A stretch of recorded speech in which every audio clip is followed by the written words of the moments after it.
What's up, everybody? Welcome to another episode of the Talk Louder podcast, where we geek out on all things rock and roll.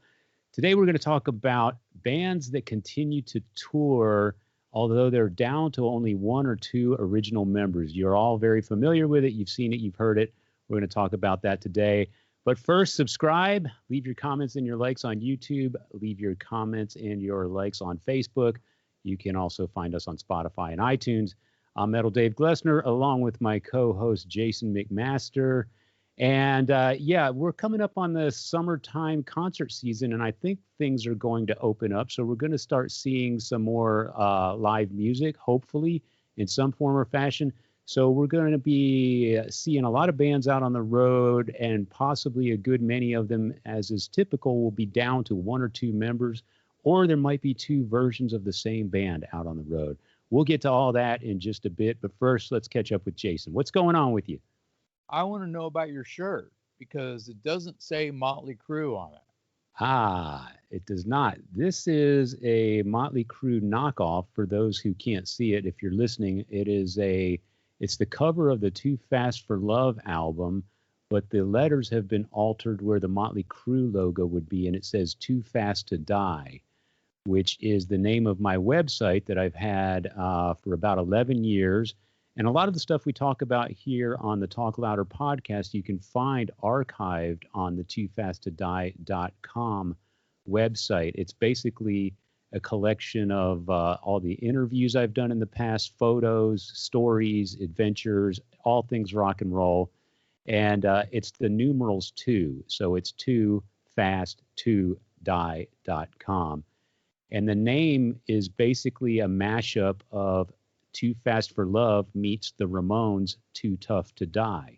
So it was kind of my way of paying homage to Motley Crue and the Ramones, two of my favorite bands. So love it. And where can I get one of those? This is a one-off. My wife had it made for me as a Christmas gift or a birthday gift a few years ago, and it's the only one in existence. So when is your birthday? Funny you should ask. My birthday is actually tomorrow. Well, that's what little birdies tell me. So let me be, if not the first, one of the first in the world to wish you happy early, just a few hours away from right now, birthday. Thank you. Thank you very much. I appreciate that. You know, I'm friends with people all over the world on Facebook, and there's a guy out of Australia who's always the first to wish me happy birthday because of the time zone thing. I actually get his birthday message the day before my actual birthday here in the States, because where he is, it is my birthday. Right. So you even beat him today. So thank you for that. You are the first to wish me happy birthday, and I appreciate it. Hey, I'm the winner. What's going on with you anyway? I was, you guys caught me. I was not prepared to jump on camera. I had power tools in my hand. I'm enjoying the weather. I am, I'm just calling it summertime. It's just pretty much already summertime to me. So, I'm out here around the pool and the pond, and I cut down some tree limbs with a sawzall. If you know what that is, I need a chainsaw. I was using a sawzall, and that kind of sucked. I'm out there with my house slippers on. Yeah, you're rednecking down. Oh yeah, but I'm leisure redneck. I'm wearing house slippers and what I wore yesterday. Cutting. No, just enjoying myself and enjoying being at home for a few days and heading back into work tomorrow. And I got some work done yesterday. I recorded a song for Cassius King yesterday, a new one that I wrote called Cleopatra's Needle. Nice. Yeah. What is Cassius King? Tell us again. Refresh our. Cassius King is basically made up of guys who were in the band Hades back in the 80s. Yeah. And Hades features a guy named Dan Lorenzo, who is the mastermind behind a band called Vessel of Light. Vessel of Light is basically Cassius King, but with another singer. Okay. So Vessel of Light has a bunch of records out, and they're cool, and they're kind of doomy and ethereal, but very heavy, dark stuff. It's not speed metal or black metal or anything like that. It's classy doom metal, like Sabbathy kind of stuff. And Cassius King is basically the same kind of thing, but it's me singing. So it's different just by way of me singing. Now the guys in the band would probably disagree with that, but when I listen to Vessel of Light, it just sounds like, because Dan is the main riff writer.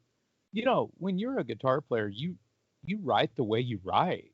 You sound like the way you sound. So it's kind of funny. Me and Dan get in these conversations.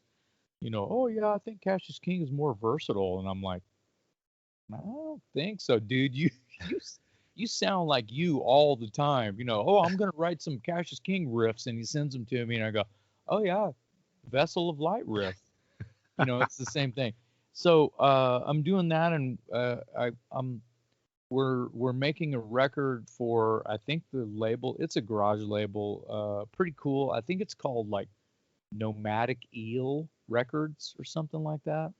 Wow. And they probably put out underground music of all kinds, you know, but looking forward to it. The songs are coming out real good, and I love Sabbath Disciple music. Yeah.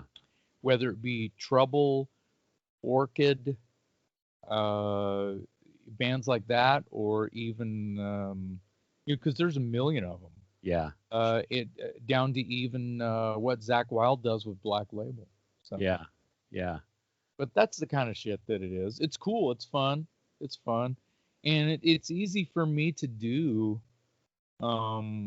because I listen to the riffs. It's much like when Jared or anybody else would send me a riff and I hear it and I go, oh, I got something. You know what I mean? Or I don't have anything. Yeah. So that's kind of what gets me going. Sometimes I get a riff and I go, not feeling it, pass, send me another one. Or I have to, you know, that's the hard part about it. Yeah. Is I can't just be influenced. Okay, go. It's a song, you know, and be influenced by a riff. It's a different. It either sometimes a riff will grow on me, and then I'll throw something at it, and that happens sometimes too. Yeah. So yeah, I've been busy. It's busy time. It's go time. Sounds like it. Like it. Yeah. I haven't had much going on since the last time we talked. My parents came to visit me for the first time in over a year yesterday, so that was great. My son had a soccer game, so we went to that. This is probably pretty boring to everyone listening out there, doing a lot of dad and husband stuff. But that kind of stuff is golden, bro. It was great. I mean,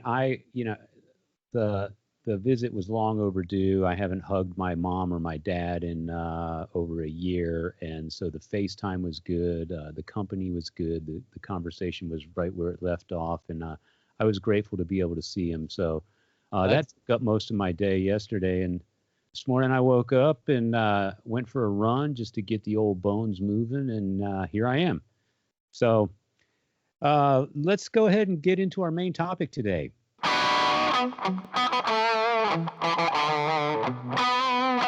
Today, we are talking about something you're all familiar with, and that is bands that continue to tour even though they might be down to only one or two original members. And I want to throw a shout out to our buddy Johnny Venom. I think he's the one that came up with this suggestion for this show. And we kicked it around and thought, yeah, that's got some legs. That there's a lot of that going on, so we should have plenty to talk about. You're all familiar with it. You buy a ticket, you see a band is coming to town, you get excited, you find out it's not the band you thought it was, or it is the band you thought it was, but it's down to really only two original members and not the other ones. Do you care?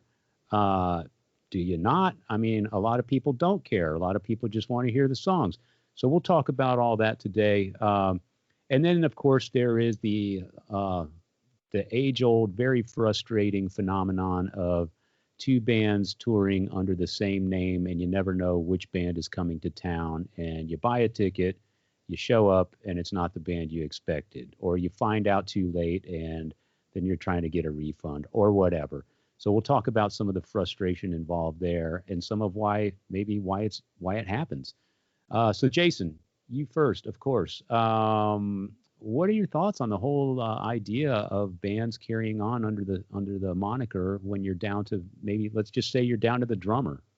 What's that all about? Everyone raise your hand if you know positively that that's not Ace Frehley or Peter Criss on stage. Both our hands shot up. Because some people don't, and some people don't care. And you know what? That's actually really awesome that you're that ignorant. That you don't care. You just want to hear the songs. You just want to kick ass with Kiss.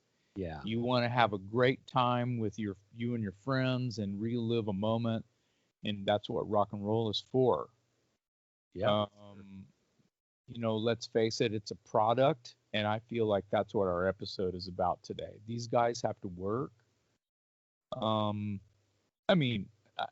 Just to throw this up in the air, no one's going to care if your band has no track record. Like if you have one record out and you change your lineup, if your record's not out yet and it's different guys on the studio record than when you're on tour with, no one's really going to care. I feel like we talked about this with Ozzy Osbourne. Like he records a record and then there's a totally different band on stage with him on tour. Yeah. So these things are going to happen. I think emotionally, I am bummed when I go see a band and KK Downing's not on stage. You see what I did there? Yeah. I don't like it. It bums. I get emotionally like, oh, but it's out of my hands. It's, obviously there's some, I'm going to use this phrase quite a bit, internal combustion with the band where something is not right in happy, there's no happy land in the band. And so they have to figure it out and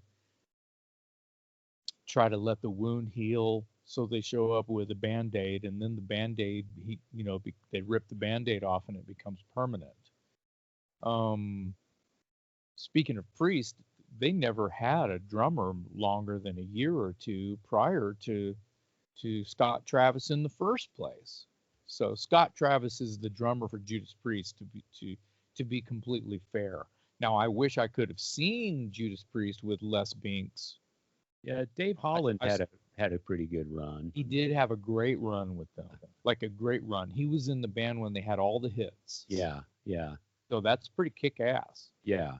And I got to see that lineup, which KK was on stage. So yeah, I'm happy. I have a theory about today's topic, and here it is. I feel like there are certain bands that attract a certain audience that is there to hear the songs, and that's it. And they're fine with that, and they don't care who's playing them, who's singing them, whatever. They're there to, as you said, relive a moment in their youth, relive a moment in their past, round up a bunch of friends, go hear the songs of their teenage years, and they don't care who's on stage singing it. And then there's the other camp, and I think you and I fall into this camp. We're the guys that go to the show. We also want to hear the songs, but we are nerds enough that we're aware of the fact that the lineup has changed, and that band on stage is not the band that recorded the album that we fell in love with when we were kids, and therefore that's a bit of a detraction.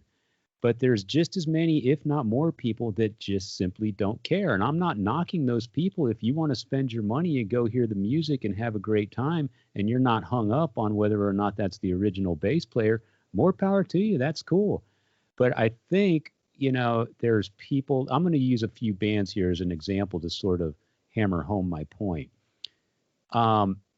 if somebody goes to, I would say that 80% of the crowd at a Journey concert is not too concerned with the lineup. As long as the songs sound good and they're hearing hit after hit after hit after hit after hit, they don't even know who Steve Smith is. That's my opinion. So don't hold me to it, but I'm going to stick. But do they know who Steve Perry is? They probably do know who he is, but Yeah, do they care? Because he wrote all the hits with the band. But do they care? No, because long that as the guy, yeah, the guy they have is kick ass. He's amazing, and I'm not knocking him. I'm not taking anything away from him. But here's my point. I would argue that 80% of the crowd that goes to a Journey concert or a Foreigner concert or a Styx concert, basically sort of this classic rock genre, I would argue that about 75 to 85% of the crowd is not too hung up on who's on stage. Now, if you go to a Kiss concert or an AC/DC concert or an Aerosmith concert, I would argue that half that crowd, if not 60 to 70% of that crowd, collects all the albums, knows who all the original members are, is going to notice if somebody is missing because they're more nerdy about their fandom for that band. They don't want just the songs, they want the songs and the original members. And the other group that I was describing is fine with just give me the songs. As long as they're played well, I'm having a great time. Who cares? And that's my theory. I think it depends on the audience and the crowd. And, I think that some of the more hard rock bands appeal to a nerdier type fan who collects the albums and knows the band members, can tell you the track listing on the album, can tell you everything you want to know about the various band members and when the albums came out and who produced it and all this stuff. And then you've got, 25,000 screaming fans at a Journey concert who never even heard of Greg Rowley. And that's fine. So the people that have never heard of Greg Rowley, I usually say Raleigh, but I'll go with Rowley. Raleigh, I don't know how to pronounce it. Those people don't listen to Talk Louder. Yeah, you probably got a point there. The nerds, the heavy metal nerds and geeks that we love so dearly are the ones who are paying attention to you and my jibber jabber. Yeah. So, but let's talk about for a minute. Let's talk about the business side of that. So, some people like us that are a little bit more nerdy or possibly even snobby. I'll use the word snobby. Okay, that sounds more rock and roll anyway. Yeah, it does, doesn't it? Yeah. Sometimes, I'll admit it. If I see that Journey is coming to town and it's down to Neil Schon and Ross Valerie, I'm like, yeah, they're probably going to play the hits, and I, as a listening experience, it would be awesome. But I feel a little cheated. It's not the band that I grew up with, and it's not the band I loved, and that matters to me. And maybe it shouldn't, but it does. So, from the band's perspective, what are your thoughts on them continuing to do what they do? I mean, they do have to eat. You can't fault them for having a job, and that job being on stage and making good, decent money. So, who am I to criticize? But does it make sense to you? Well, you're gonna have both kinds of fans, as you've described very well. You're gonna have, if it says Journey on the sign, they don't give a shit if it's a tribute band. Yeah, because it sounds great. Right.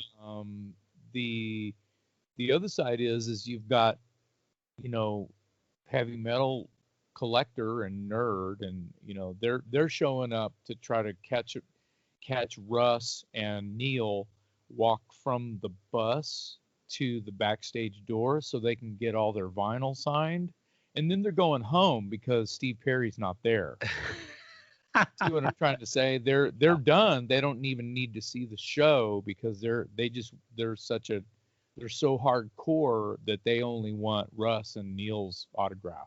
Ross, yeah. Yeah. Yeah, but and because they're such nerds, they've probably seen Journey 10 times back when the lineup was the classic lineup. Well, let's hope so if they're that hardcore. Yeah. Yeah. But And those are the kinds of fans that are going to go to that. yeah, and I want to be clear. I'm not knocking the bands for continuing to do business. A lot of them make pretty darn good money. You see it every summer. You'll see a triple bill comes through town. It plays a good size outdoor shed or an arena. So they're playing to big crowds. And, for those guys, it's maybe 4 to 6 weeks on a tour bus and you're kind of playing the rock star. And it probably beats whatever you were doing to make money before the promoters called, right? So, Well, it's just called making the donuts. If we continue with the Journey rainbow here, um, whoever is in the band, they're going to be well rehearsed. It's going to sound amazing because they have a product to sell. yeah, In their case, they have a catalog to sell. absolutely. I think that another good band we can talk about, and this does fall.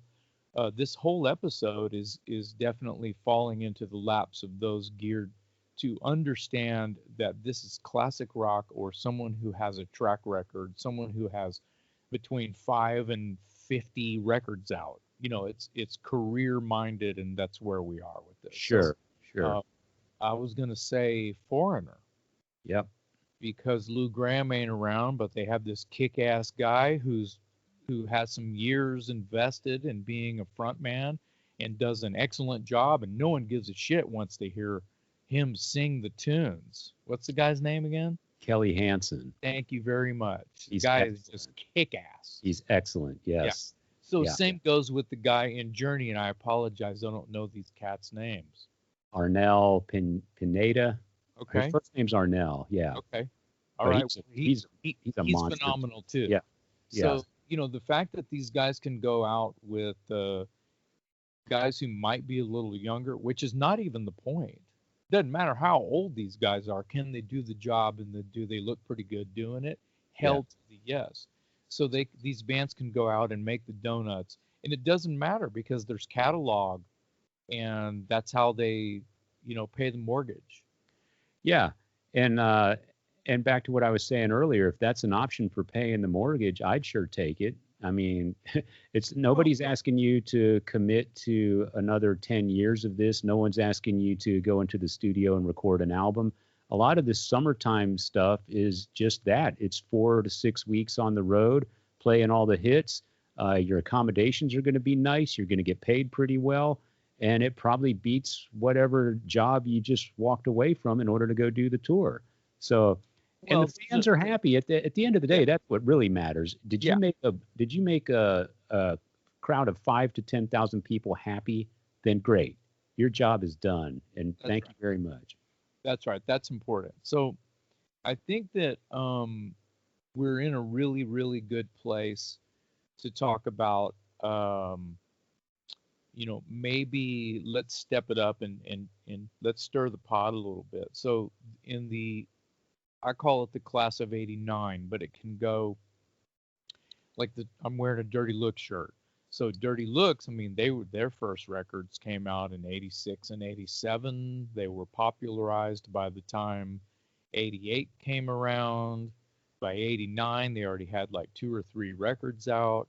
The lineup had been changing. Yeah. It had changed a couple of times already by the time the third record came out. So let's talk about like Bullet Boys and LA Guns. See what I mean by the class of '89, that 80s and early '90s. The pedigree might have been there already a little bit for some of those bands, especially the Sunset Strip bands or LA rock bands, whatever you want to call it, where a certain genre was very popular. Dawkins' lineup didn't change a whole lot. Rat's lineup didn't change a whole lot for years and years. Twisted Sister's lineup never changed until it had to. Pretty much like what happens to a lot of bands where a member passes away or they become unhealthy and they can't I mean, I feel like that's what happened to Peter Criss.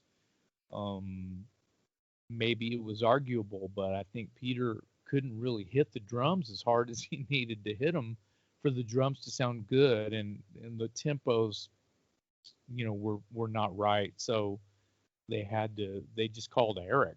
Eric was already there, I'm sure. Yeah. I saw a tour with Kiss and Peter Criss in the later years, and I made that very same observation. I'm watching him on the big screen, and I can tell he's physically not putting in the effort to make the drums sound like what I'm hearing. So it was obvious to me that the drums were triggered, or the tracks Yes. were pre-programmed or whatever. It was all triggers. He'd barely touch the drum, and it would sound like a shotgun. Yeah, exactly. Exactly. And, both of us are huge Kiss fans. So I don't. It didn't bum me out enough to go get Peter out of here. Yeah, you would But, almost. but I understand the business move. Yeah. Yeah. And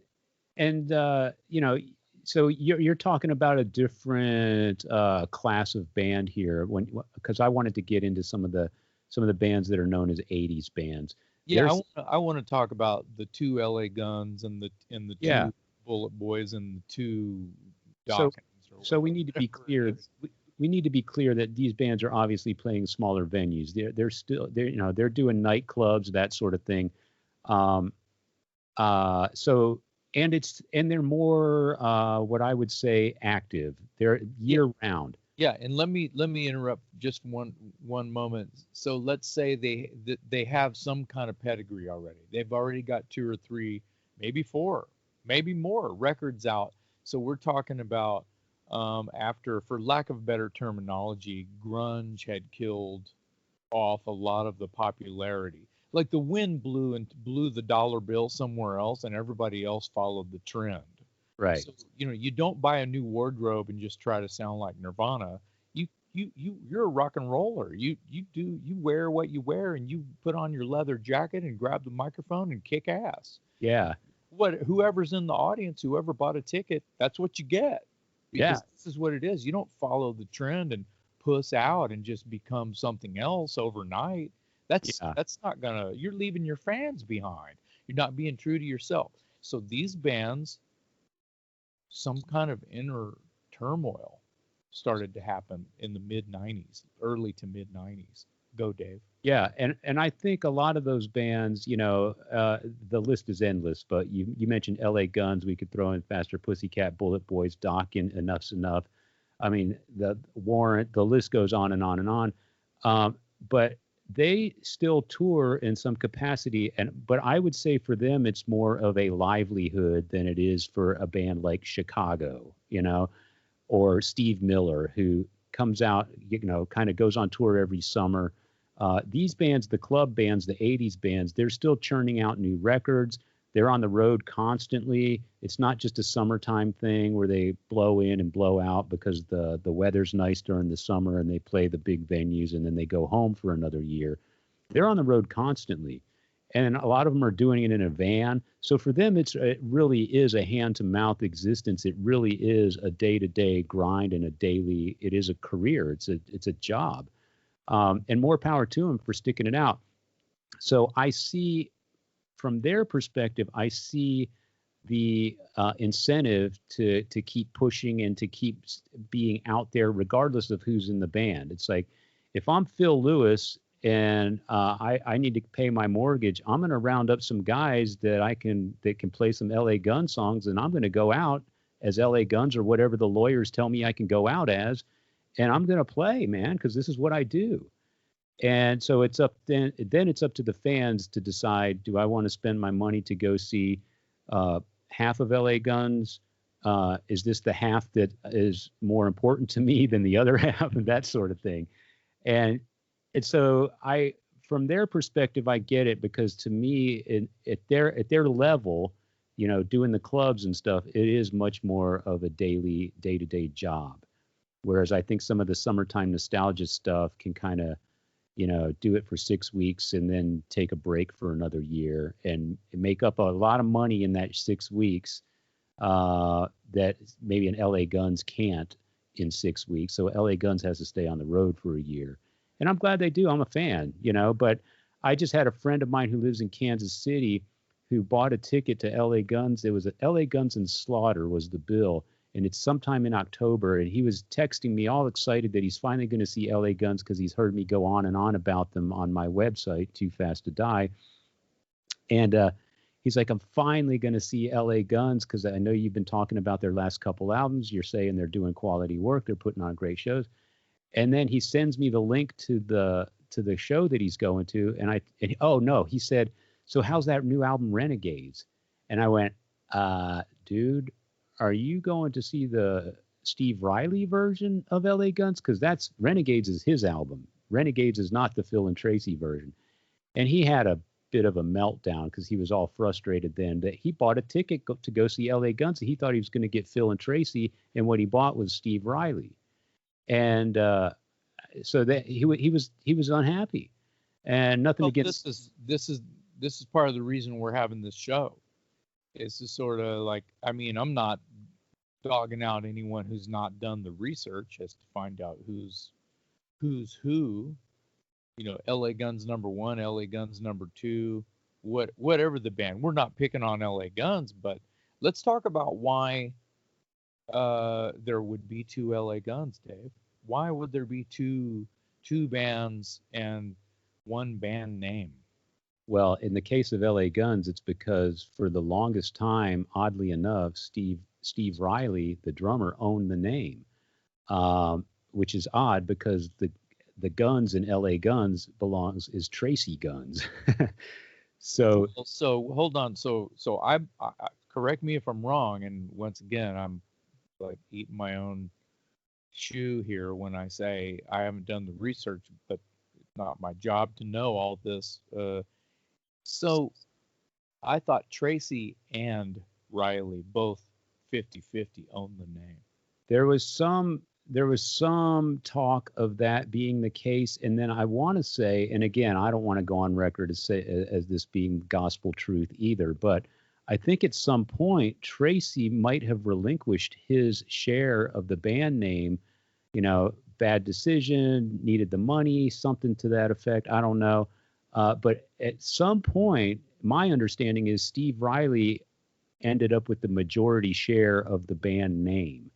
And now Tracy has been fighting him in court for years. And I think based on some things that I've seen recently, Tracy has gotten the upper hand on this battle finally. He's wrestling it to the ground, and it looks like he is going to retain ownership of the name. But again, it's all down to lawyers. And to answer your question, the reason there's 2 LA Guns out there is because, number one, nobody's going to buy a ticket to see the Steve Riley band. So Riley. Tell me why not? Why not? Because people don't identify. They don't identify Steve Riley as the guy who's behind LA Gun songs. And I love Steve Riley. I'm not bagging on Steve. I'm a fan of his work. I'm a fan of his catalog. If Wasp, you know, if he was on this show right now, he would tell you that he knows that he can't sell as many tickets as Steve Riley as he can as LA Gun. So it's a marketing thing. Yeah. He's going to make more money. He's going to sell more tickets. He's going to get a bigger guarantee from the promoters if he goes out as LA Guns versus Steve Riley and Friends or whatever he wants to call himself. Now, Phil and Tracy, of course, they make the argument that they're the most identifiable figures in the band, and that's probably true. Well, of course it's true because the sound of the vocalist and the sound of the guitars are usually what people are going to recognize as a tone. Right? There's a tone that happens when. That's why it's called. I mean, this genre of hard rock and heavy metal. There's a thing that happens between the singer and the lead guitarist, or the guitar tones and how they play off of one another. Yeah, and like if you got Steven Tyler to sing with a totally different guitar player, you either wouldn't even notice the guitar player at all, and I'm just raising my hand. That's not Aerosmith. If you hear Tyler's voice against just a guitar that's not really doing what a Perry or a Whitford does, that's not really Aerosmith. It's Steven Tyler. Yeah. And to someone else's ear, they might go, "Hey, I love Aerosmith." Right. That I was ain't just, Aerosmith. I was just going to say there would be an audience for Steven Tyler and his cast of hired guns. There would be. We Right.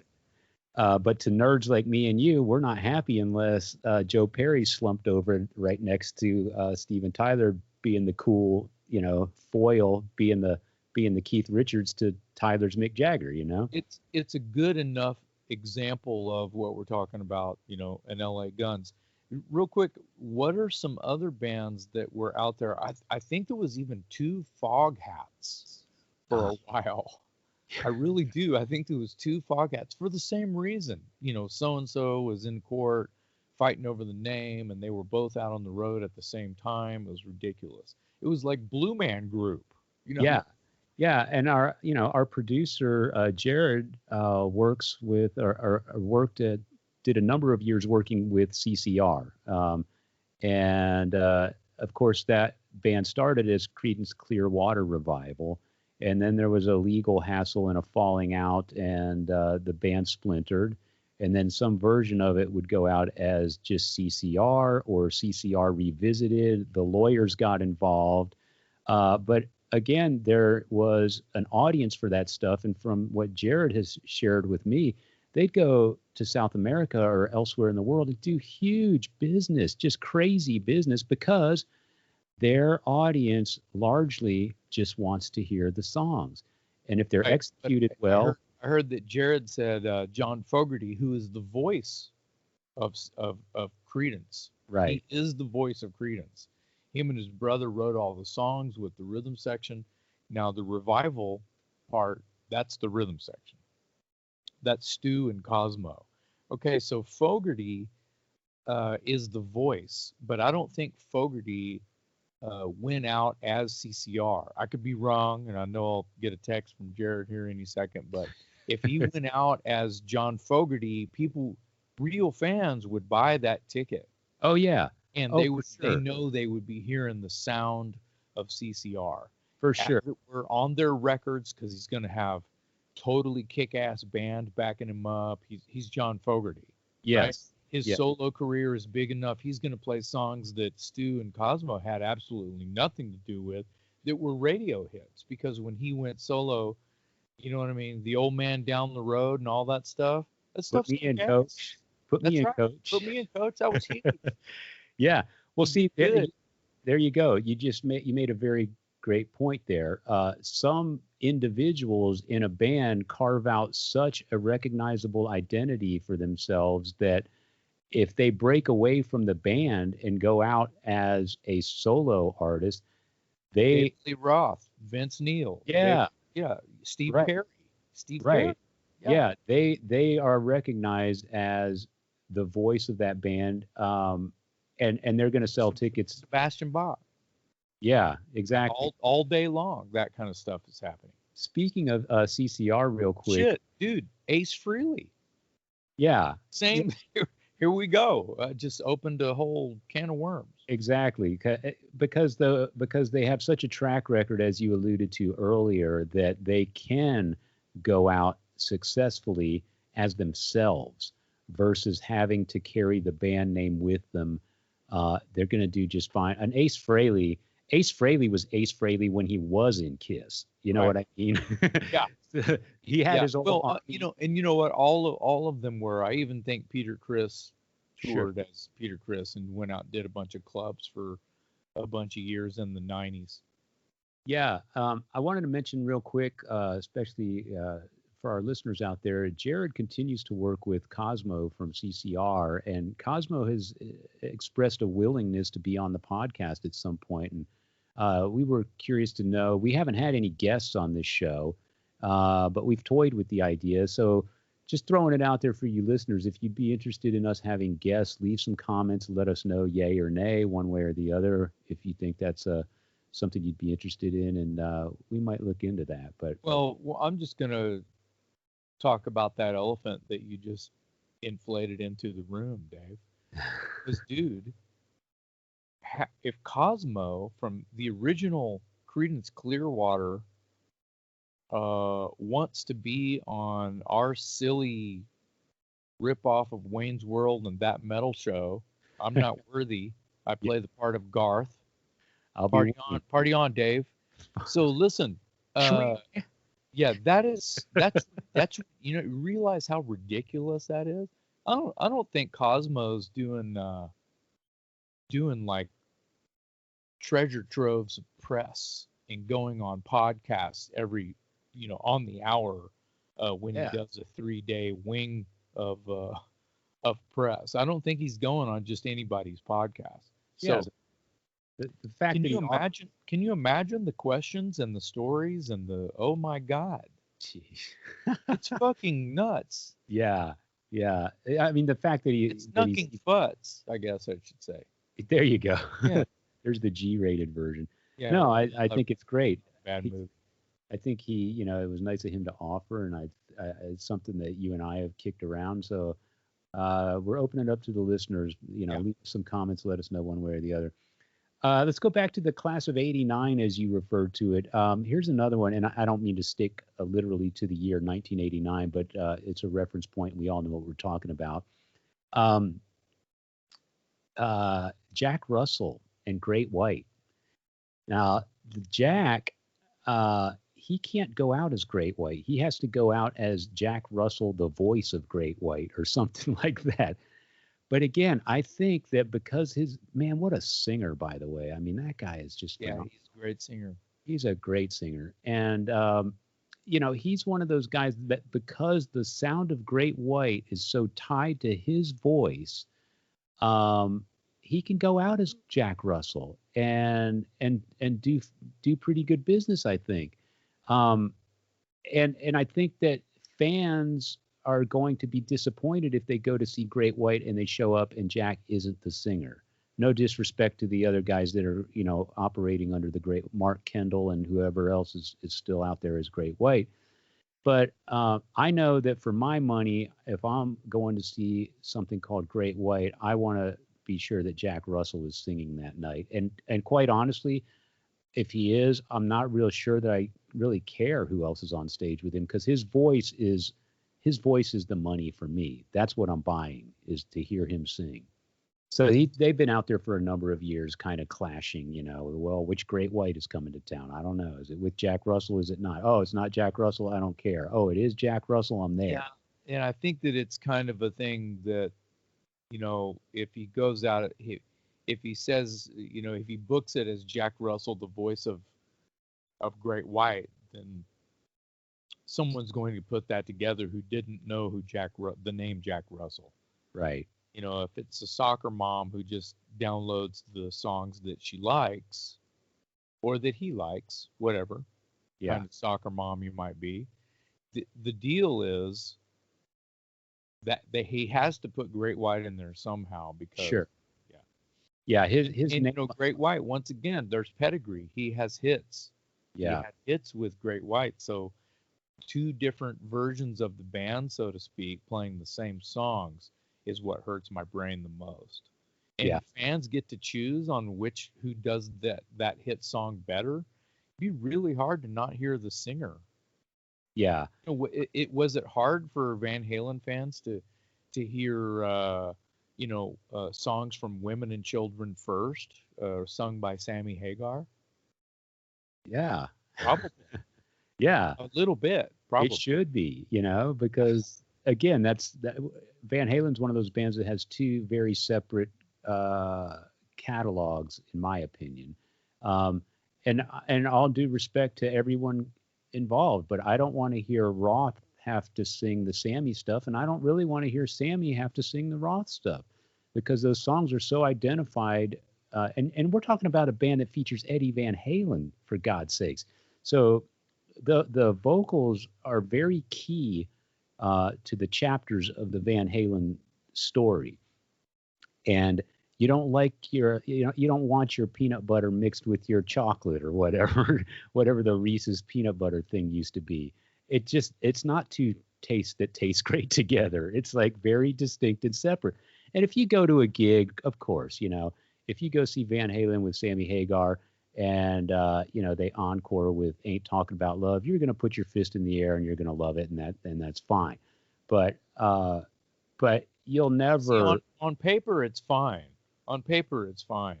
Like Sammy Hagar is a kick-ass frontman. Sure.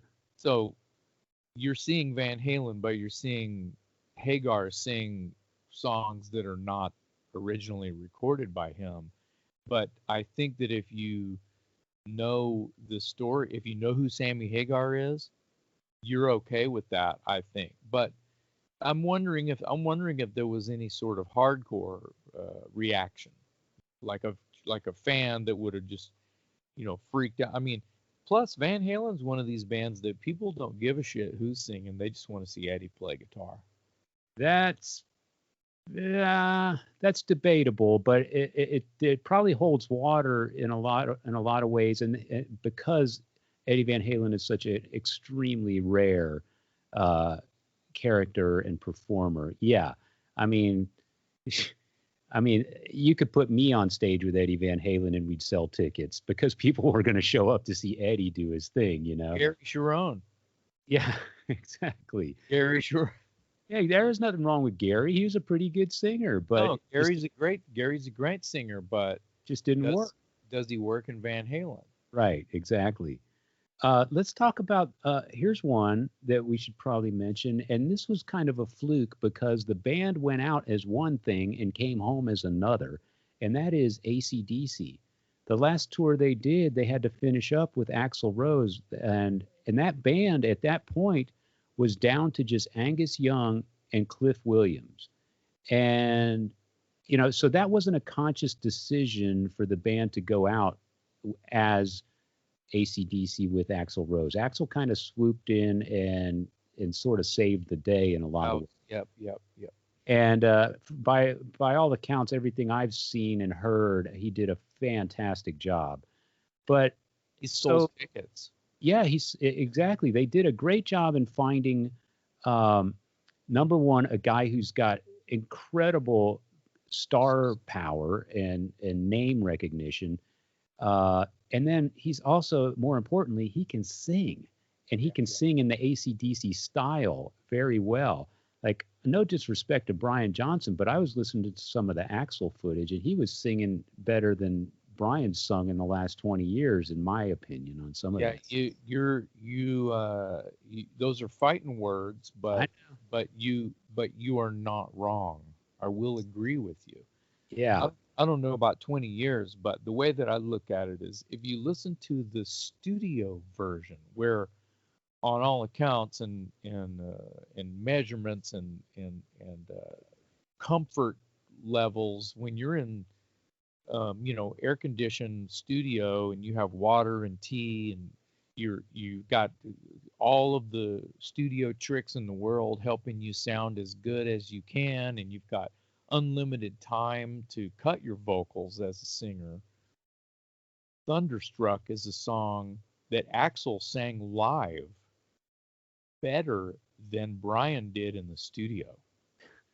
That is it. I slammed the door on that, and that is huge. And once again, I have to say, I love Brian Johnson. Yeah, I wouldn't be who I am without Brian Johnson. Absolutely, nor would I. Nor would Axl. Yeah, exactly. How about that? Yeah. So let's talk for a minute. If you're a fan and you were going to that, you bought a ticket to see AC/DC on that tour, and then you found out that Brian's not going to be there and Axl's stepping in, do you want a refund or are you going to the show? I'm going to the show. Here's the reason why. It's now, well, I don't know how popular this information is, but I'm telling you right now, there were a lot of people that were like basically foaming at the mouth to sign a petition to, we want Brian kind of political stance. And, like people were angry that they would decide to take Axl Rose out, and like that sounds like a bad idea. And there was this big hoopla online all about that. And then, dun, dun, dun, this live footage of Axl singing Thunderstruck, Back in Black, whatever, all of the heavy hitters. I mean, the Bon Scott stuff is, I think, a no-brainer for someone like Axl. Sure. But just the sound of Brian songs that you really, well, who's going to sing that? Well, fucking Axl Rose can do Brian and Bon. Yeah. Brian does his version of Bon, but he's not trying to sound like Bon. Right. So I think Axl, just because of both of these guys, Brian and Bon, being these major influences on him and myself, of course, dude, it's a win-win. All this footage popped up, just cell phone footage where the audio is a little to be desired, but dude, it's all out there. Everyone do us a favor and go look for it. Go look for a Thunderstruck Axl Rose AC/DC and your mind will be blown. He just kicks it in the ass. Agreed. So I think a lot of people had remorse because it's like, oh man, that's actually pretty fucking good. What did I do? Yeah. You missed the show. Yeah. You missed. Here you go. You know what this is? You missed rock and roll history. Yeah. But, and this kind of goes back to something I said earlier in the show. AC/DC is one of those bands that attracts a snobby audience. And so they, AC/DC fans, people that bought that ticket, they have all the albums at home. They know all the band members. They argue back and forth all the time on a daily basis. Is Brian better than Bon? Is Bon better than Brian? I mean, these people are deep into it. Yeah. Here's the deal. I just want to say this. We could have said this in an AC/DC episode and probably will again, but you have to trust AC/DC. You have to trust them. They're not going to do anything to let you down.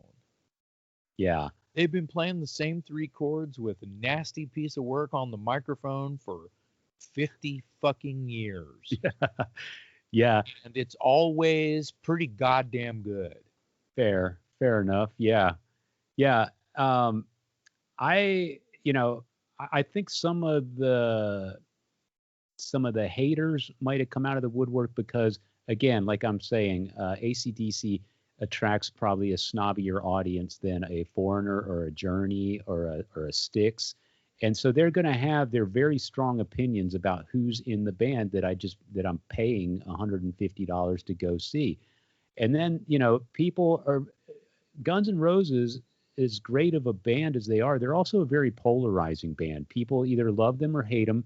And I think some of that is because they're so incredibly successful. And it's just natural. People are going to, I'm too cool to like them because they're successful. So I got to hate Axl Rose and Slash because they're too successful, And so I think that might have been some of the backlash might have come from that. But like you said, those people that hung on to their tickets and went to the show anyway were probably damn glad they did, because their minds were blown. And if they weren't, they were, what the hell were they doing there at the show? They had a chip on their shoulder already. Yeah, exactly. Like it could have been a train wreck. It could have been a car crash. But you know what? I feel like there is some sort of different demographic. I can't think of the mindset whatsoever, but some sort of demographic is like they were hungry for the car crash. They probably wanted Axl to fail so they could just cock off at him and throw beer at him or something. But you know what? I bet they were stunned. Yeah. And slowed their roll. Yeah.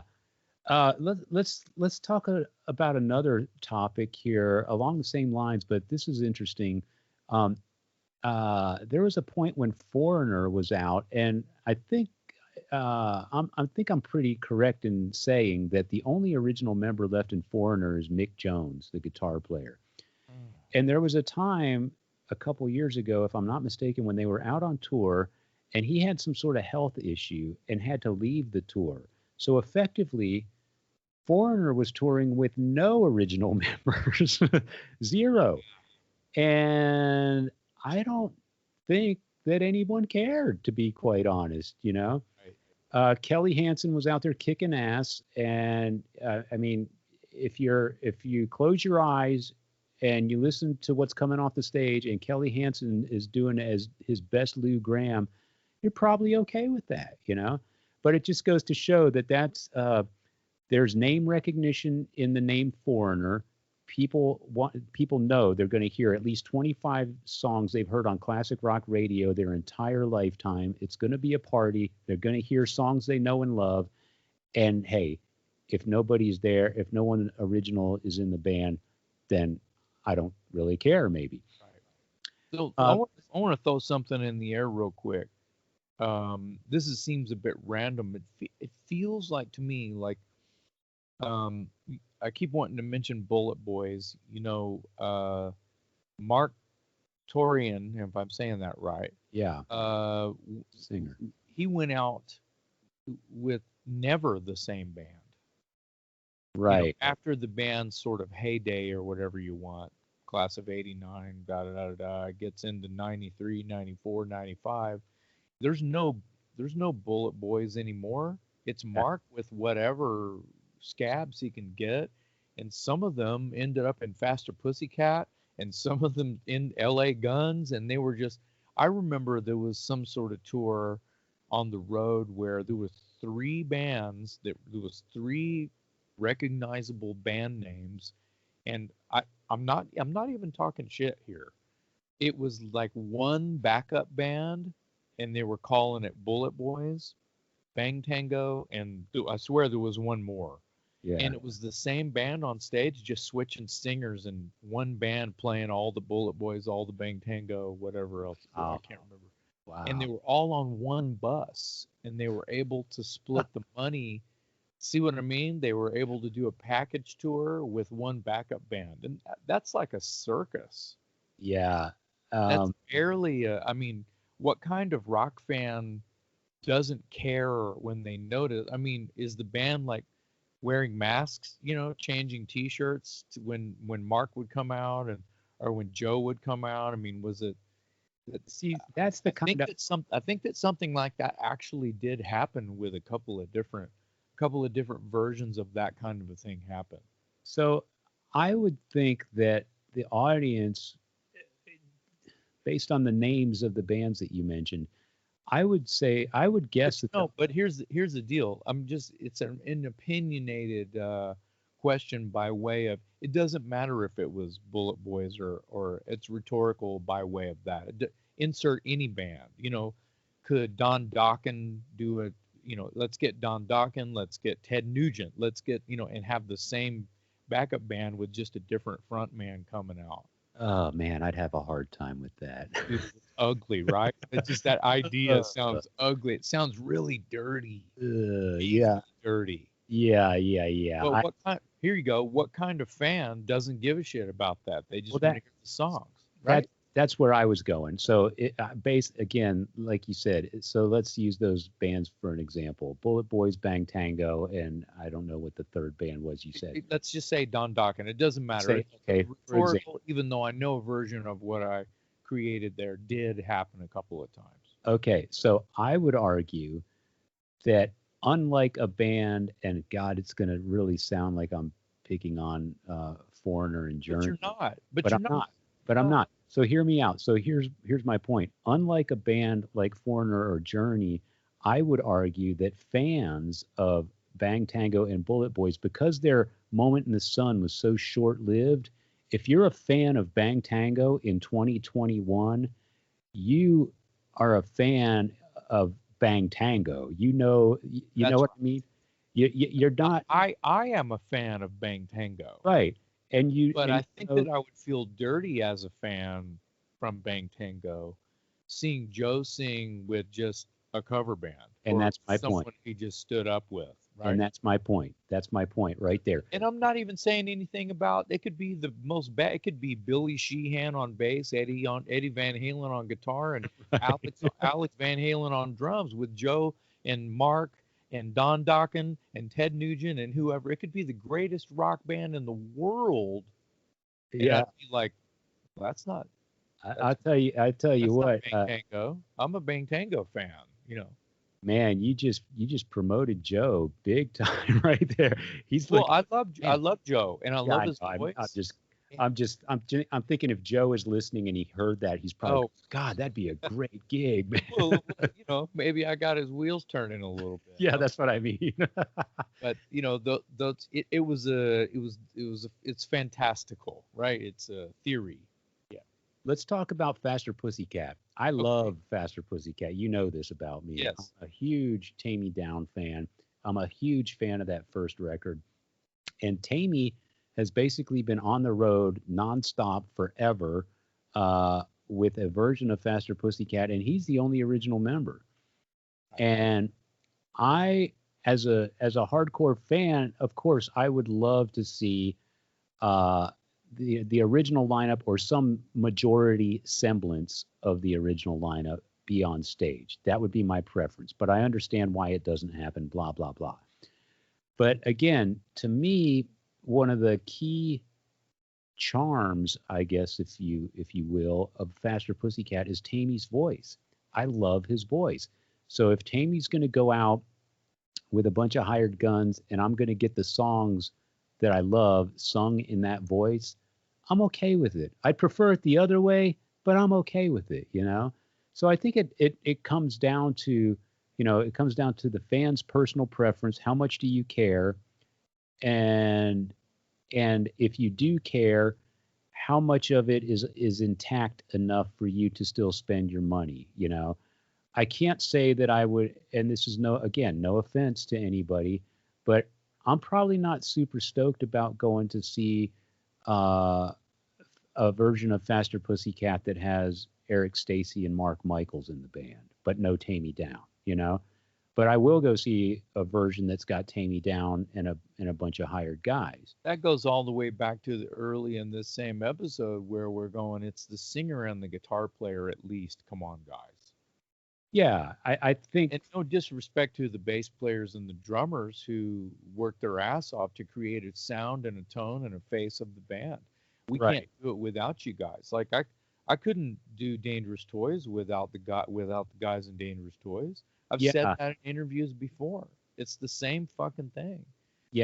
But yeah, also it sort of plays into what you all also brought up earlier, where you got to fucking eat. If you're gonna do this, it has to be a working product. yeah, yeah. Yeah. Let's talk about one more real quick, and this one is Kiss because I want to talk about Kiss because, and I don't want to talk about the original band versus the current band. I've read interviews with Paul Stanley where he has said that he could see Kiss continuing with no original members. Uh, you would basically paint up four guys, put them in the appropriate costumes, and they would go out and cover all the hits. And cover, I mean cover in the most literal sense. Um, and he thinks they could do good business, and I believe him. I have some verbiage to throw into the can here. Go for it. They're halfway there. Yeah, they are. They are halfway there. But see, this is the And thing. I've seen some kick-ass tribute bands out there who have a great Gene and a great Paul. I know a great Paul. I know a great Gene and Paul right now. Um, More so the Paul, but and that's Christopher Mulligan he goes by Christopher Paul from Rock and Roll Over out of Dallas. He's an excellent Paul Stanley. He Yeah, could do it. He could totally do it. yeah. And so this goes back to the question or the observation or the point, I guess. Kiss is one of those rare entities that, you know, uh, again, I need to come up with a couple other bands to use as examples because I feel like I'm really bashing on, you know, let's say Chicago, okay, just to change it up a little bit. There's an audience that will go pay $125 to go see Chicago play on a summertime tour this summer, okay? Um, but they're going again, I say it again, they're going because they want to hear the songs. The difference with Kiss is a large segment of their audience goes to see the show. And yes, they want the songs, but the show is a massive part. Nobody goes to Chicago to see the show. You know what I mean? But Kiss can still sell tickets based on the show alone. So if you've got the soundtrack behind the show and the faces are painted anyway, maybe you don't care if it's an original members. 3 words for you. What? Blue Man Group. Yeah, exactly. Same shit. Yeah. Yeah, Here, I got 1 word for you. War. Yeah. It's just a rotating cast of characters.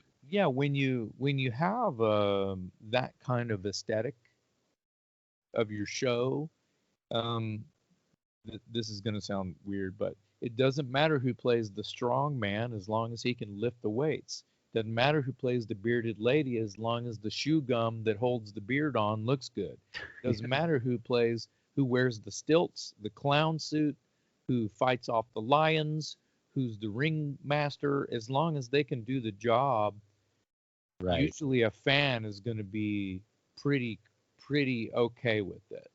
Yeah. Whether that's the good or the bad, that's the argument of the entire episode we have going on here. Yeah.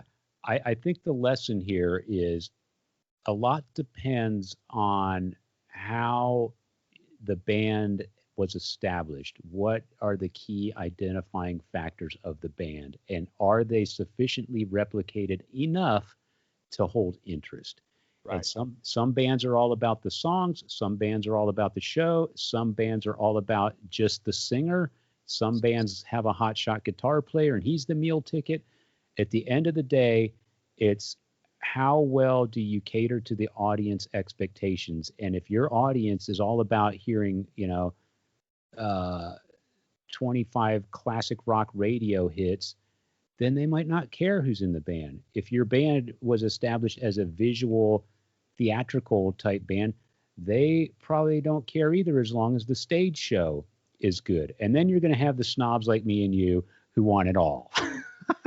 Well, and I think that's where even some of the, like Kiss and Gwar and Blue Man Group and whatever, if you have that aesthetic, if you have that sort of like sideshow thing going on top of, like, I'll use Kiss for the example, like how many charting hits did they have? Handful?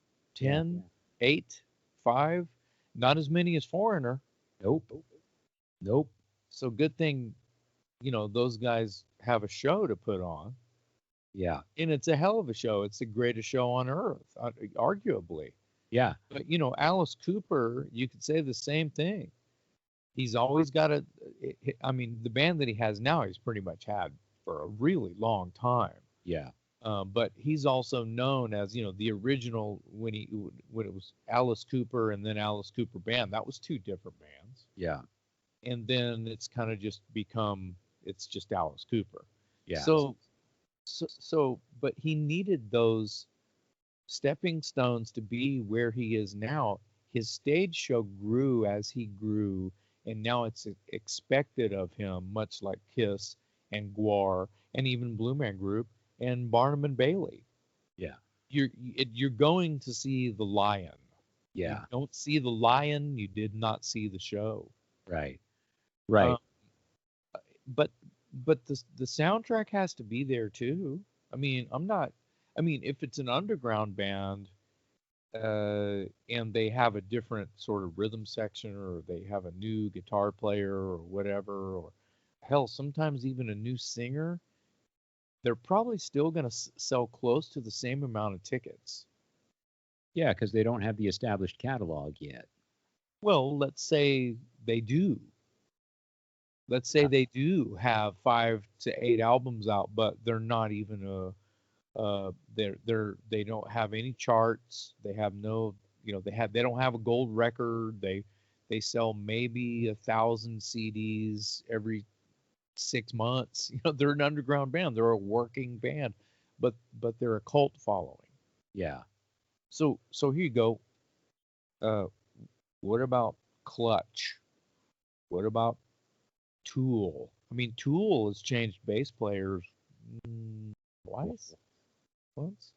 Once that I'm aware of, yeah. Yeah, once I think, and then Clutch, I think they've been the same band the whole time. But that, let's say that kind of a band. maybe it doesn't have, maybe Tool and Clutch were not the right, those bands, much like a Slayer, created their own way Yeah. whole time, right? Yeah. Yeah. Slayer's an interesting one man, they They dealt maintain. with its business. There's, Lombardo had some arguments about his paycheck, and they're legitimate. They're legitimate because he helped create that band. You know, Sure. he wrote that style of drumming. Yeah. And the guys at Slayer know that.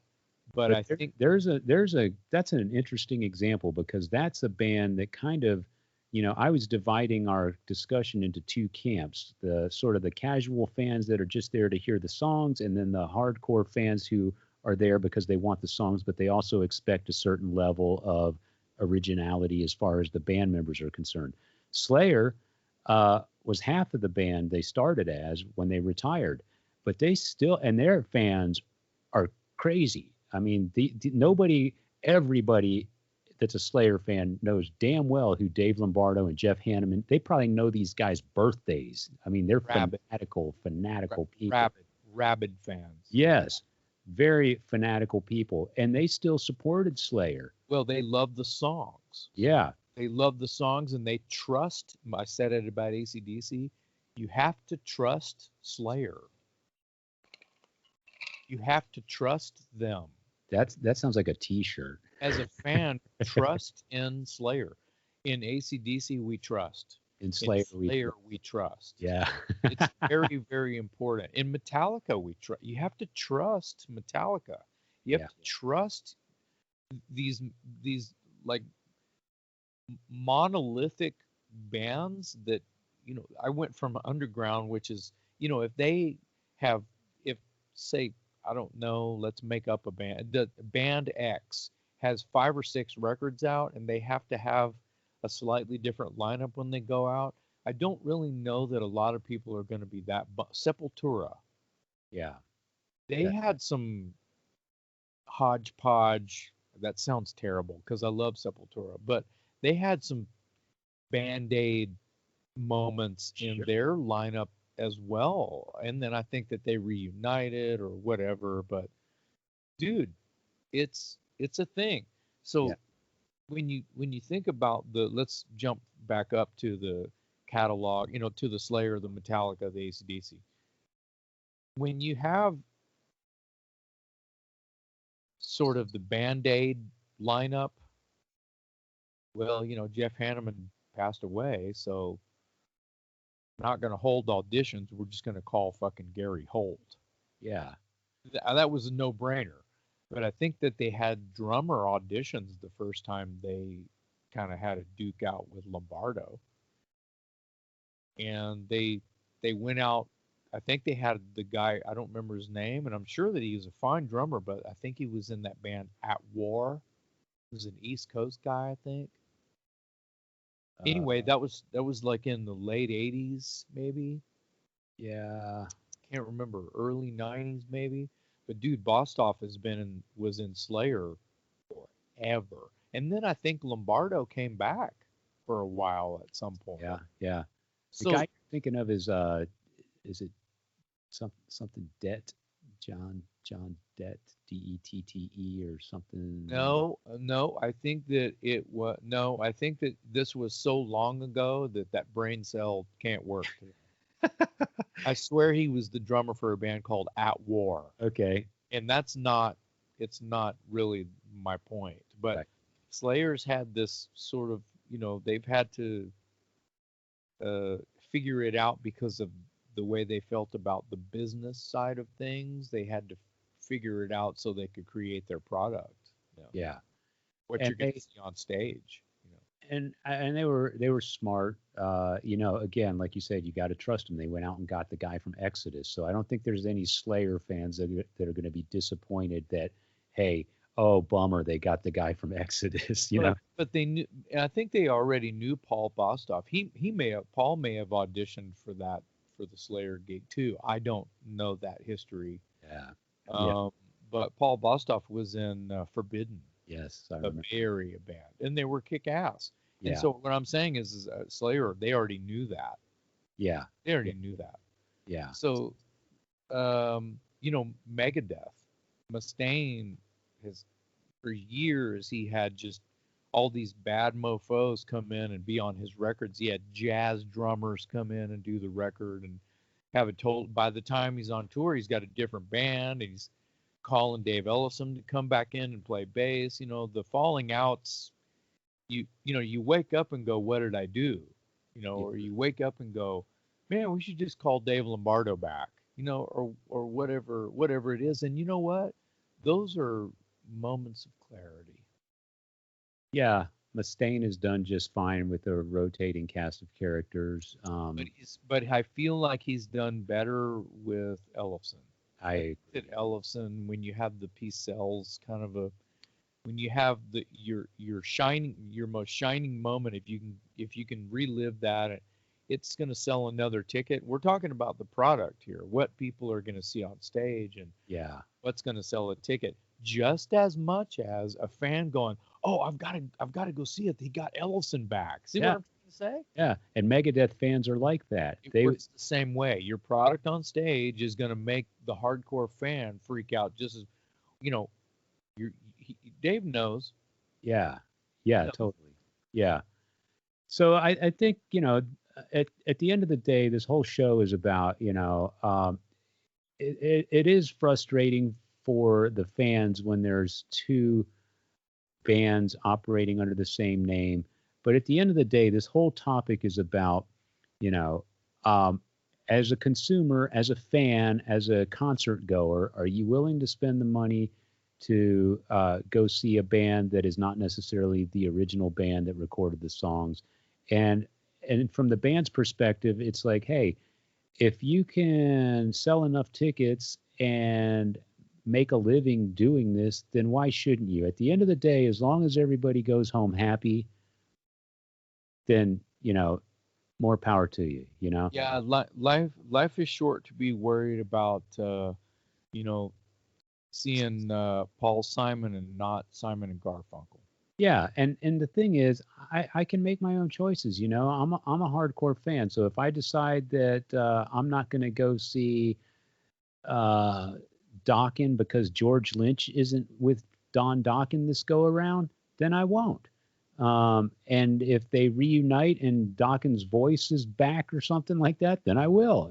So it's it's all a business. I can't fault any of the musicians for trying to eke out a dollar, and as a consumer, it's ultimately up to me as to whether or not I think this is worth my money. So again, I think it's all about the mindset of the fan. Are you so hardcore that you can't accept the band on stage if it's not mostly the original lineup, or are you more of a casual fan that maybe goes to 10 concerts a year, 5 concerts a year? So this is a big night out. You're going to hear all the hits, and that's good enough for you.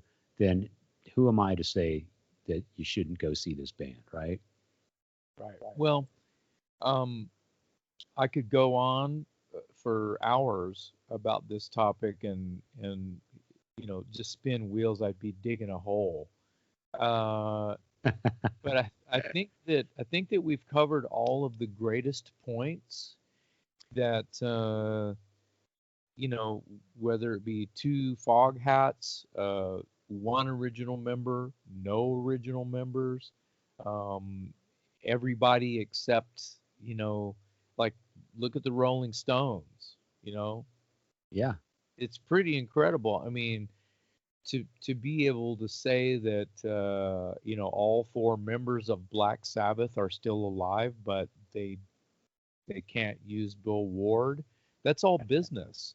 That works with the Dave Lombardo. It's because of business that happened. Right. And I think you and I as nerds are a little more, especially you, because you've actually been in the business, but I think we're a little more in tune with some of the behind the scenes stuff that happens that results in these types of lineups and these types of tours and whatever. And a lot of people don't, or they don't care. And that's fine too. I mean, it takes a special kind of nerd to understand that, oh, well, it's contractual and it's business and all that sort of stuff. because most people just want to show up and have a good time, But I want to say for my final statement on this whole topic is I don't blame any of the bands for going out and making a living. You got to eat. And if the band name is your bread ticket, then who am I to take it away? And for fans that, don't dig into it as much as maybe you and I dig into it, I mean, go have a good time, man. If you're fine spending the money and you just want to hear the songs, go hear the songs and have a blast, man. Well, a lot of musicians, myself included, if they buy into this, they didn't go to college, there's no plan B. Yeah. So if that's what you do, it's what you do at any cost. Otherwise, there's a little bit of career mix. You're going to work at Baskin Robbins, or you're gonna start doing day trading. You're gonna get into whatever you need to get into to pay your mortgage, to pay your rent, to feed yourself and your family. Yep. But it never goes away, because if you do this, if you write songs and tour and make records, if that's what you do, it's what you do. Yeah. Like I said, and when you're not on the road or writing a song or making a record or whatever, someone said this to me years and years ago. It's what I call in between things. Yeah. You're in between things when you're doing things that don't have anything to, or have very little to do with writing a song, making a record, and planning a tour. Yeah. And it's not always. This is probably a different sort of personal effect here, but it's not always smart to make a plan to go on tour, especially if you're just in like a B or a C level band, where every time you go on tour, you end up in the red. Yeah. In debt. Yeah. If a tour is going to put you in debt, and you only do a tour so you can go back to work after you're using up all your vacation time, and just to be able to go, oh, dude, you go to work on Monday after a 3-week run, and you're a little bit burned out, and you show up to work, and it's like, whoa, where have you been? Yeah, I just got off tour. Yeah, I was on tour, but you owe $75,000 because in gas and food and hotel and renting a bus or whatever it was, just so you could, and you still have 800 copies of the CD that you pressed 1,000 copies of. You kind of did that for nothing. Yeah. You did it for your own ego, and you know what? That's okay, because there's a lot of us that have done that, because it's what you do and it's part of who you are. But don't quit that job that you at least they give you benefits and vacation time, so you can go play rock star for a little while. Yeah. Coming from someone who would know. That's great. That's great. Well, see, there's that happens, and these are lower level bands. These are bands that didn't even get to do some of the things that I've gotten to do, and just I don't want to have this be a bummer for some people. Those days are kind of over, right? Yeah. So you have to do whatever you have to do anyway, and that's just what everyone is doing. If they make a record, if they make a song, if they make a video, if they have a new product and it's out there and they have fans that buy it, and I do have fans that buy all my stuff. Yeah. It doesn't mean that I'm back on top, right? So you have to look at it at all different levels. Yeah. I like to use the A, B, and C. Like let's say Metallica, they're neither A, B, or C. They're Metallica. Yeah. Right. So the little sort of project ABC that I'm creating here is for working musicians who understand what it is, at all, as to what I'm saying. And a lot of the class of '89, that's where I'm talking from. Yeah, and correct me if I'm wrong, but you told me something one time that has stuck with me forever, and I don't want to get this wrong, but I feel like at one point you told me one of your greatest achievements with Dangerous Toys was walking away from it not owing any money. Like you had a great run, you got to do the rock star thing, you got to live the dream, and then when it was over, you weren't $100,000 in debt or something. No, I wasn't, and there wasn't like Dangerous Toys was a band that never bit off more than they could chew ever. Our credibility is still golden. People from back in the day, I should say, they remember a good time, a good business transaction when they worked with Dangerous Toys, whether it be a promoter, a manager, a record label, anything like that. We won because we just kept our head the whole time. This is all fleeting. We're having a good time. If we have another, one hit wonder, if we have another moment, that's great. But this could, hey, we won. We're lucky to be able to go out as Dangerous Toys and play a gig and get a decent check. Still to this day, we're still lucky to be able to do that. It just doesn't happen, 200 times a year anymore. It happens about 10.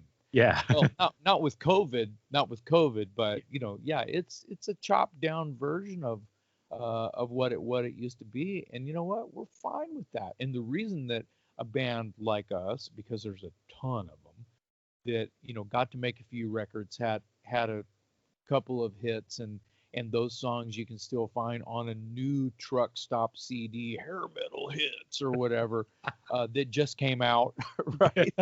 Is a good. That's a good thing, right? So but there might be a Foreigner song on that CD. There might be a Kiss song on that CD. You see what I'm trying to say? So so it's great to be able to work in this business at all. Whether you have all original members or only one. Yeah. I've always been envious of you for having made your mark. And so you got to do something that I and many, many, many other people will never get to do. And those words have been stuck in my brain since the day you said them. And it was something to the effect of, it was a great run, but when it was over, the best thing was I wasn't up to my neck in debt. Yeah, well, don't bite off more than you can chew when you're on top of the mountain. Yeah. Because you know where you go when you're on top of the mountain? You bottom. go down. Whether it's, but then like some people just like camp out on top, and that's that's good. But you can't be envious of that. That's how you get in debt, is you feel like you have to buy more shit to be with the cool kids, and that's not. Yeah. Well, there you go, folks. I think the moral of this story is that if there's a band out there touring and you're interested in going to the concert, if it matters to you who's on stage, then do a little research, check it out. If all you care about is going to hear the songs, then have a great time. I'm sure you'll get the songs because the band knows you're there to hear them. And at the end of the day, it's all down to personal decision how you want to spend your money. And Jason and I are sitting here, and there's no way we're going to fault any musician for trying to make some money doing what they do, doing what they love. It's how they keep the roof over their head. And as Jason said, in a lot of cases, there is no plan B. So, who am I to nitpick? But there you have it. Bands down to one or two original members still on the road. Do with it what you will. Let's move on to our shot of rock and roll. Jason, my shot of rock and roll for you today is, I wanted to know, most people know you as a singer, but you're also a pretty accomplished musician on a number of other instruments. And I wanted to know, what was the first song you learned to play as a youngster on a musical instrument? What was the song and what was the instrument? Well, if I go back to I thought about this a little bit, because, I'm kind of blowing it for everyone. You did text me and tell me what this was going to be. And honestly, my knee-jerk reaction was like, fuck, I don't know. If it were bass guitar, it was probably AC/DC, because, a lot of the bass lines in AC/DC are one rolling note. just Yeah. one note rolling until you have to do the math. And yes, AC/DC does have math. I've heard a lot of people say that AC/DC is easy to play because, one note rolling, but one note rolling in perfect time is completely different than just playing one note for 3.5 minutes. Yay, I played an AC/DC song. Okay, kinda. You just played one note for 3.5 minutes. You didn't play the song. You were rushing and dragging, and you suck, man. So there's that. I had to learn that, right? Yeah. So I can count that or I can not count that with my own argument now that I'm a music coach. But so, dude, I was probably, this is kind of like an aha moment. And I want to say I was about maybe 10 years old. Uh, it was an aha moment it doesn't even, it sounds cool because I say I was about 9 or 10 years old. I could have been 11, but the point about age, it doesn't matter. I could have been 30. I was sitting in front of a piano, a very young person, and I don't know shit about this piano. Uh, and this is what I call discovery, like an aha moment. And your son Dash will know because I know that he's sort of self-taught in a lot of ways on a lot of instruments, and that's I think that it's amazing. And do you ever ask yourself? You ever tell yourself, Dave, I have no idea where he gets this talent because it ain't me. Do you think like that? I do sometimes. I like to think of myself as sort of the a word that you use all the time, Genesis. He he sees me strumming an acoustic guitar and he hears something tuneful coming out of it, and that piqued his interest, and now he's taking it to a whole nother level. Right. Okay. Well, to answer your question, um, I didn't know that I didn't know any theory, any music theory. Uh, so let's stick with 10 years old, and I'm sitting at this old stand-up piano that we had. It might have been a Baldwin, in my house down in Corpus Christi, and I'm just tootling around on this piano, and I just start playing notes. I find like the middle C on the piano, I think, and I'm just hitting the note. I'm just hitting keys going down like I'm walking downstairs. Dun, dun, dun, dun, dun, dun, dun, dun, dun. Dun, dun, dun, dun, dun, dun, dun, dun, dun. And I'm having fun doing that. Just my feeble mind, right? Easily amused, right? But I Yeah. love music, and I'm already an Elton John fan. You know, Yep. I very well could have been trying to just find something that sounded, familiar to me via Elton songs. Um, but what I realize is this dun dun dun dun dun dun dun dun dun, and I start playing it slower and dun dun dun, and I realize dun dun dun dun dun dun dun dun. That's "Joy to the World" Yeah. Christmas song. I hear it. Yeah. So that's a major scale just backwards. Dun dun dun dun dun dun dun dun. Do re mi fa sol la ti do. Joy to the world has come. So I was like, boom. And that moment right there, I was like, holy crap. Sounds Christmas music, which is some of the first music a young person is introduced to because they grow up with it, and it's in churches, it's in shopping malls, it's everywhere, right?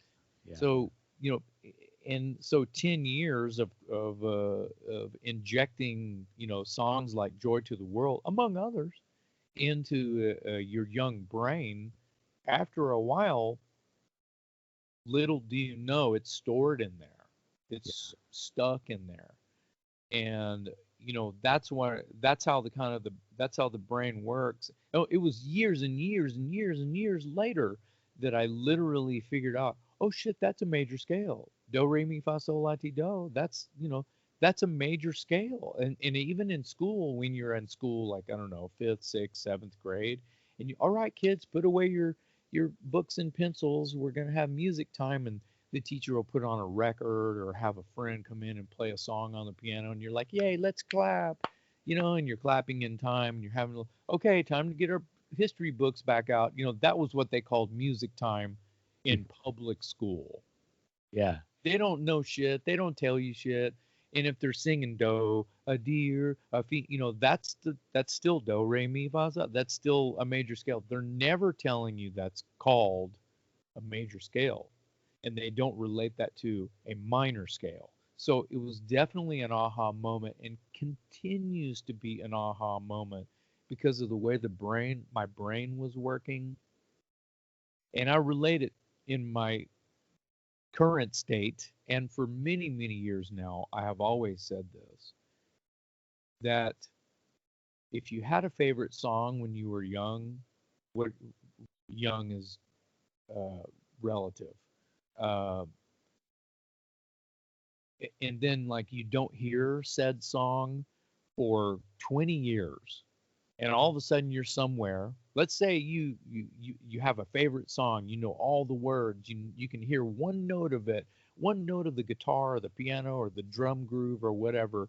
As soon as that comes on, I know that song. Yep. 20 years later, the same shit will happen. Let's say you have a favorite song, boom, you go to a deserted island where there's no electricity, so you can't hear a radio, or you can't put on a record, or you don't have a phone and dial up your shitify, Spotify or whatever, and hear said favorite song. Well, 20 years goes by. Let's say you come back to civil times, you're in a 7-Eleven, and Walk This Way comes on the radio. Every word. Yep. You hear the first note. You hear the cat to do cat. I know the song. Oh my God, this is Walk This Way. I haven't heard this in 20 years. Every song. That's how the brain works. So Joy to the World was technically the very first song I learned how to play, and it was just that. And if you just go backwards, let her receive it, it's the same fucking notes. It's a fucking song. It's the same notes. Yeah, yeah. Well, I thought that was genius of whoever wrote Joy to the World. It's timeless. It blows my mind that music works that way. So it was not only the first song you learned to play on a musical instrument, it was also very instructional. Yes. Yeah. Self-instructional because of the brain that I had, because of the influences that I had. There was always a record playing. There was always someone playing music. There was always a radio on and things like that. Yeah. And that's why that happened to me. So. And from that, we got all of your history and your catalog of songs. Started with Joy. So that's the earliest moment I can tell you that I can attribute to, as you call it. What's the first song you learned how to play? I didn't know I was playing a song. Yeah. Until I did. Right? Yeah. That's great. That's exactly what I was looking for. Something interesting. Cool. Joy to the World, folks. You heard it here on Talk Louder Podcast. Yes. Joy to the motherfucking world, everyone. That's the X-rated version. You won't be hearing that one at Christmas, but all right, man. You got anything for me, or should we wrap it up? I want to ask you what you think about. Here you go. Let's put this in sort of a yes or no. I have this argument about singers that aren't known for being like rock singers in certain circles, that I tend to think are. Anyway, I'm kind of blowing it. Let me just ask you this: Michael Jackson, is he a rock and roll singer? Yes or no? You have to think about everything he can do with his voice before you answer. I would say yes. Hell to the yes. Yeah, he's doing crazy shit with his voice, right? He's doing very crazy stuff, and he started at a very young age. So he absolutely yes. I mean, Jackson 5 was a rock and roll band. Totally. You go all the way back to Jackson 5, and what is he, 5 years old or something like that? And he's a rock singer then. And then throughout his solo career, very versatile, very elastic voice when he wants to. You know, he can stretch it out. He's got all those little hiccup nuances and stuff. And He's yeah, going for it. Yeah, He dude. goes for it, man. And that's to me the mark of a rock and roll singer. Yes. Are you going for it? Yeah. What about Prince? It's the same answer. Thing. I was just going to say Bruno Mars when you talked about when you asked about Michael Jackson, because I think of Bruno Mars, and you know what? All these guys go back to, in my opinion, James Brown. Yes. You know what I'm saying? James Brown was a rock and roll singer. Damn straight he was. Listen to that crazy ass shit he's doing and tell me he's not a rock and roll singer. Damn sure is a rock and roll singer. You know who else? Little Richard. Oh, so, Little Richard might be the first rock and roll singer. Yeah. So like when you kind of cut and dry, because he's not just doing the screechy stuff that James did. He was doing it like I don't know. He was like the earliest inception of what became like the power metal, where it's they grab a high note and hold it. Yeah. He was actually doing that quite a bit. So Tutti Frutti alone, you could say, influenced AC/DC's entire career. Yeah, I mean, it influenced everybody's entire career. Anybody that's in a rock and roll band. But yeah, you asked me specifically about Michael Jackson, and immediately my brain went back to, you know, James Brown and Little Richard, and I'm thinking, well, Michael Jackson is absolutely a descendant of that whole type of style and vocal. Yeah. So yes, Michael Jackson, absolutely a rock and roll singer. Yeah. And not to turn this into a whole other episode of Talk Louder, but because it could. The idea of that sort of like Chitlin circuit, those are just words. I didn't make it up. I've read it. And it all started from these guys and gals who sang gospel in the church and had their own projects outside that would get together on the weekends and drink whiskey and shit. I'll see you in church tomorrow. They'd party all night Saturday night, and then they'd go to church in the morning all hungover singing gospel after they just turned it in. They got loud and crazy with some hooch. Yeah. See what I mean? That's where it all comes from. Man. That is rock and roll. And it was country music, original country music coming from gospel, and it was blues comes from dude. Yeah. It's kind of crazy. The first, this is kind of a weird concept that I have, but the very first sort of like concerts were in church. Oh yeah, for sure. Big time. Oh yeah. And people would drive covered fucking wagons and walk dirt trails to a church in the middle of nowhere to do what? Rock out. To see singers and players play, whether it was acoustic instruments or what. It doesn't matter. No. It doesn't matter. They'd see singers, they hear music, they would dance, and they would get fed because they would have. It was called fellowship. You'd hear a beat. That's right. You heard a beat. And you know what some preachers say, some zealot religious folk seem to think that anything with a beat behind it is the devil's music. So gotta love it. And they say that anything with a beat, which is what I just call rock and roll, anything with a beat. Some people in religion, some people might, and these crazy people say that's the devil's music. Why would they say that? Because they think that anything with a beat makes you want to dance, and if it makes you want to get up and dance, like it triggers something, makes your heart beat faster, they're afraid you're going to fornicate. Yeah. I like the way you put that. I knew where you were going with that, and I was I was wondering what word you were going to choose, and that's a good one, man.